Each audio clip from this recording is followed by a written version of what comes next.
Again, good morning. It is indeed a pleasure to once again be in the presence of dear friends here at the Africa Institute of South Africa, as well as those of you that I have not met before. When my sister and friend, Professor Pandele, invited me to speak on the topic of the Obama presidency, I must admit that I was initially hesitant. Although an African American, I must admit that although an African American, I have spent my professional career as an African scholar. So it is with great humility that I come before you to offer thoughts on the African American perspective of Obama. So I've divided this talk into three segments: the significance of the Obama presidency, who is our first African American president, and how do African Americans perceive Obama.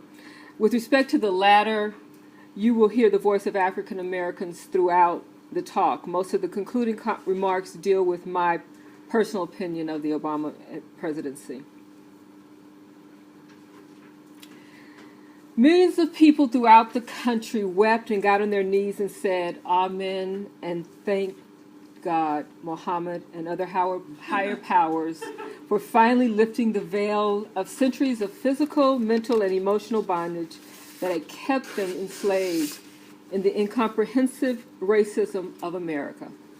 Some didn't even realize that the legacy of bondage, from slavery to Jim Crow, America's apartheid, and then the brutal civil rights movement that was supposed to end white racism, was still deep in their souls.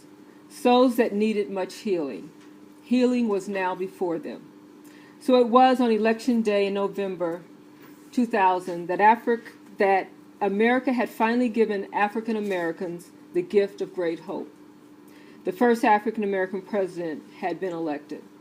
Those who were terminally ill and frail could now go home to glory, knowing that things would be different for their children, grandchildren, and those yet unborn.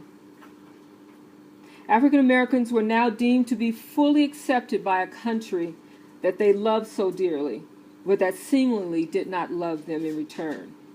People would start talking about a post-racial America and the true meaning of the Declaration of Independence that decreed that all men are created equal.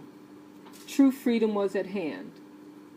2 months later, millions took the journey to be in Washington, D.C., at the inauguration of Barack Hussein Obama.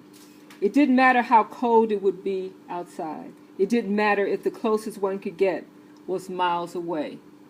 It just didn't matter. Of this historical event, Ta-Nehisi Coates, an African American writing in the mainstream Atlantic magazine, wrote that, "For most of American history, our political system was premised on two conflicting facts. One, an oft-stated love of democracy. The other, an undemocratic white supremacy inscribed at every level of government. In warring against that paradox, African Americans have historically been restricted to the realm of protest and agitation."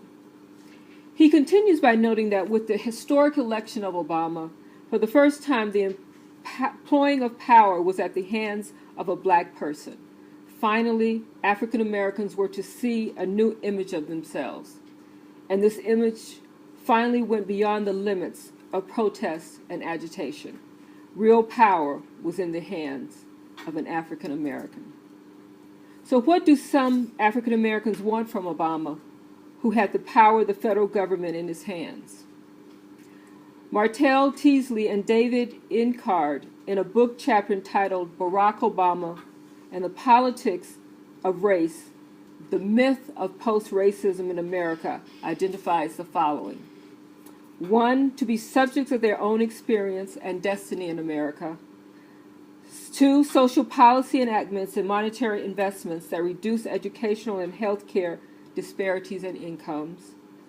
3, greater investment and revitalization of the nation's declining urban infrastructure, where 70% of African Americans reside. And 4, grants for college and business entrepreneurship within black communities. Could you pass me some water, please? As the days, months, and years went by in this so-called post-racial America, whites started talking about taking back the White House as if aliens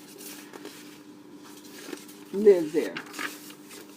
When the visual portrayal of Obama and his parents as monkeys by a member of the newly minted so-called Tea Party heated up the internet, even those who wanted to believe that there was a so-called post-racial America were alarmed. The insults in public spaces by whites who could not deal with the reality that a black man had become the most powerful man in the world were unprecedented in the history of the U.S. presidency. Even the vilification of former U.S. President Bill